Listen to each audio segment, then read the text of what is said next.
Let's go! What can we say? What hasn't been said? We're doing these every week because the Cleveland Cavaliers are an every week team. Look, we had every right to react how we did after that last loss, but you come back tonight down by 22 points in the fourth quarter against a 48-12 team that's won 11 games in a row, that has all NBA defense and champion Drew Holiday, MVP candidate Jason Tatum, 7'11" Kristaps Porzingis, five-time All-Star Jaylen Brown, and Mr.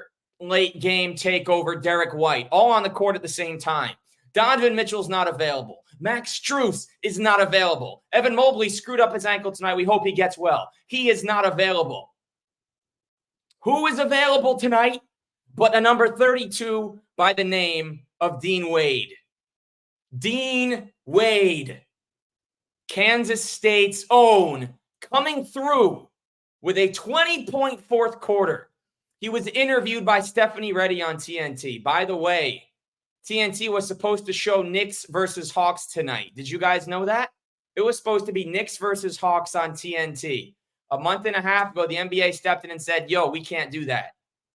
So they decided to switch it to Cavs Celtics. And boy, are we happy that they did.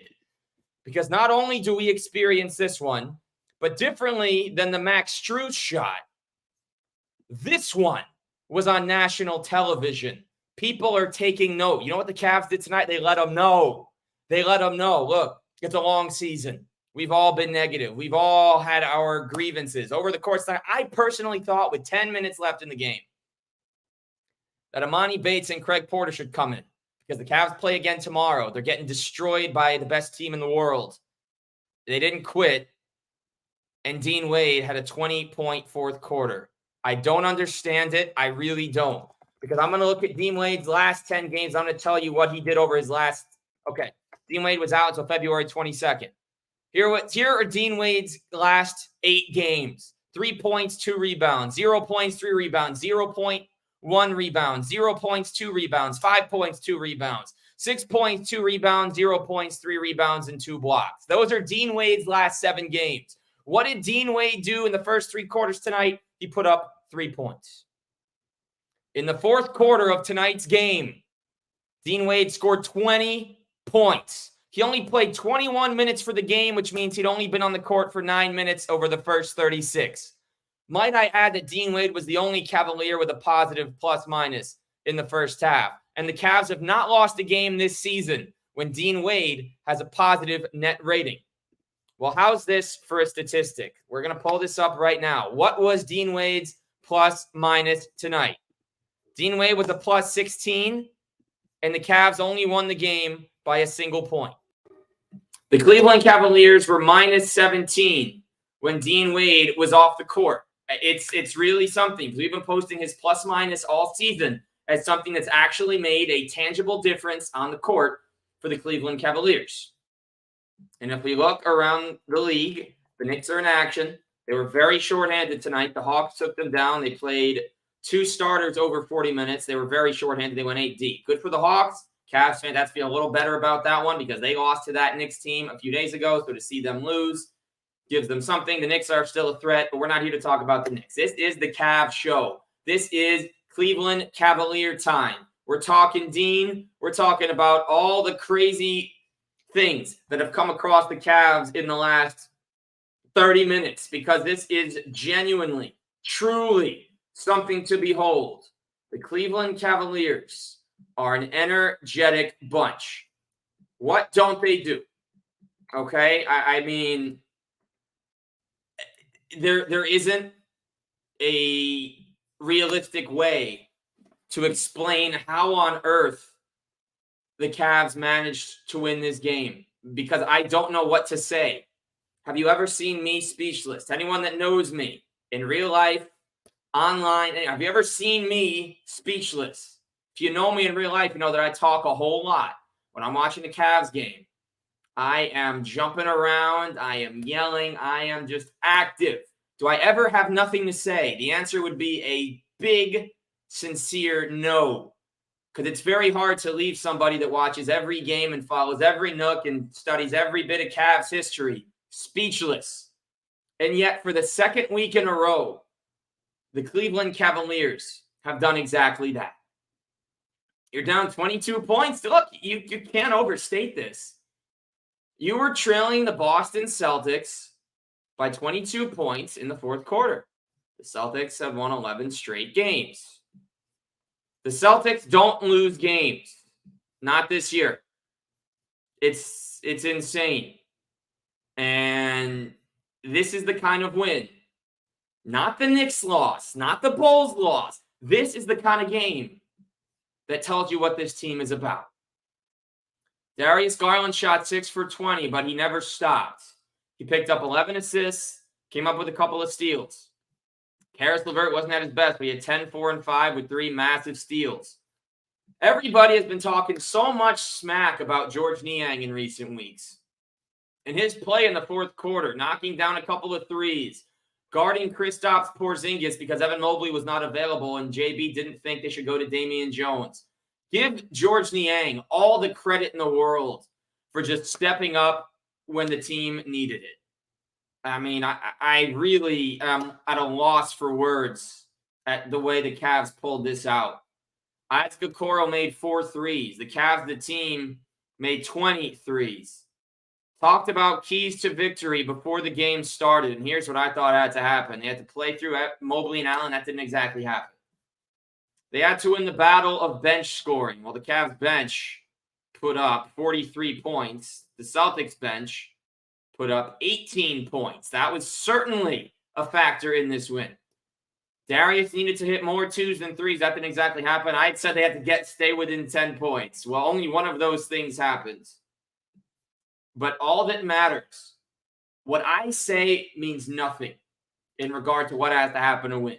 But any of our pundits with the Cavs, analysts, commentators, reporters, they all do a masterful job. Genuinely speaking, the Cleveland media coverage of the Cavs is so good.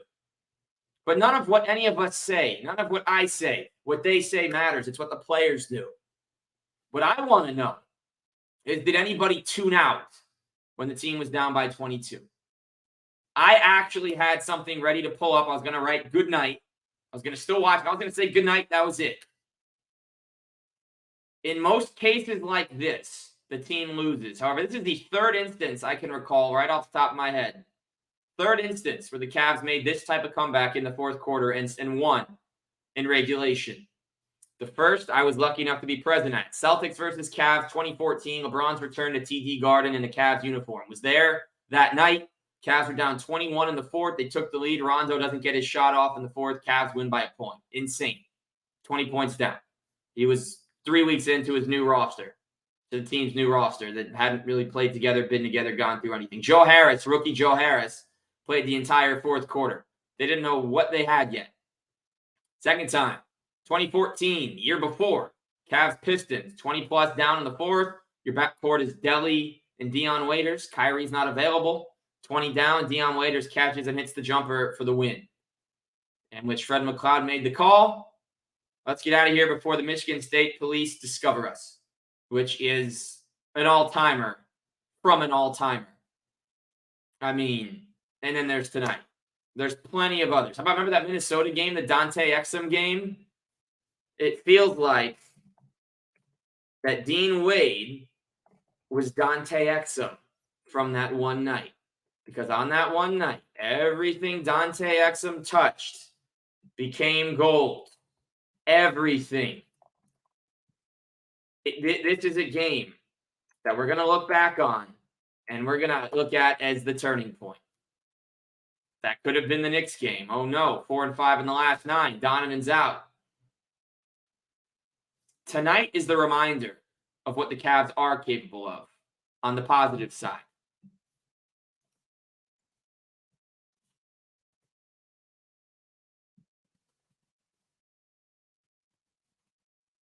And the game against the Knicks was a reminder that some days it's not there. You know, this win for the Cavs, what they did tonight, we're going to be remembering this for a long time. The last 3 years of Cavs basketball featured winning seasons without number 23 on the roster.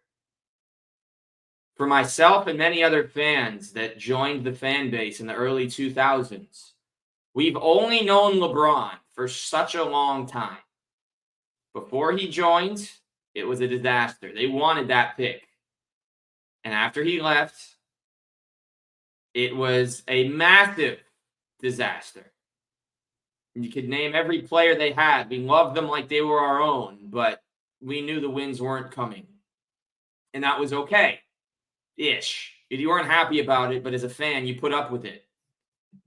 And it's worth the payoff. Because as a fan of a team, you know they're not going to win every single year. Nobody is the Spurs and what they did with Pop, Duncan, Manu, and Tony Parker. The wins like tonight are made sweeter knowing that the Cavs have worked their tails off these last several seasons to get to this point. They didn't have Donovan. They didn't have Evan. They didn't have Max Strus for the first time all season. And what do? They cobbled together a 22-point comeback against the best team in the damn NBA. The Celtics had lost 12 games this entire year out of 60. They'd been 2-0 against Cleveland. And some of these narratives, man, the way that they pulled this one out is just, how can you not love it? How can you not love this? I mean, this is a night to remember. This is a night to celebrate. Travis Kelce was pumping everybody up on Kelce bobblehead night.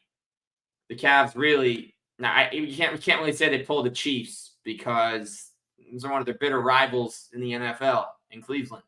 Really, if you think about it, they don't get together much, but they're certainly standing in the way of what the Browns want to be able to do. But the Kelces are from Cleveland, and tonight, everybody was rooting for the same team. I mean, we've seen the Kelces, by the way. One Travis Kelce tweet has brought Taylor Swift fans to the Cavs. The last team to be supported by Taylor Swift won the title. I'm not making any of those proclamations. I'm not even going to insinuate. I want to wrap this up now with a couple more things and what this means. There's a reason all these guys are in the NBA. We know what Dean Wade can do as he scored a career-high 23, 20 of which came in one single fourth quarter, joining Max Strus and many other Cavs all-time to have a 20-point quarter. Okay, Georges Niang has the most wins by any player in the last 5 years. You could say what you will about some of the games he's had that weren't as good. Tonight he was ready, and Georges Niang showed why he's on these teams that win and the role he plays in those games. Isaac Okoro can shoot threes now. It is a lovely, lovely sight, by the way. And the Cavs are back, baby. For tonight, at least, before they go and play the Hawks tomorrow, we celebrate. We enjoy this win for what it is. And go find your Dean Wade jersey and put that thing on. Because everyone at work, everyone at school, everyone in town, wherever you are tomorrow wants to see your Dean Wade jersey. He wears 32. He's got a fantastic beard. Bring it out. Bring out the Dean Wade jerseys. And Cavs, you know what? Let's get a Dean Wade thing going on. Whatever it is. Give him the chain. Give him 2 chains. Give him 2 dog chains. That is how impressive his fourth quarter was. What else can we say that can't be said? They did it. In the words of the late Fred McLeod, good night, Boston. And on the positive side, good night, Cleveland. We're done. Across the Cavs. Network 216. Best win of the season. Perhaps the best one of the last several seasons. Because you're down 22 to the best team in the league, and it's already the fourth quarter. You've already used some timeouts. What the hell are you supposed to do? Win the game. Peace.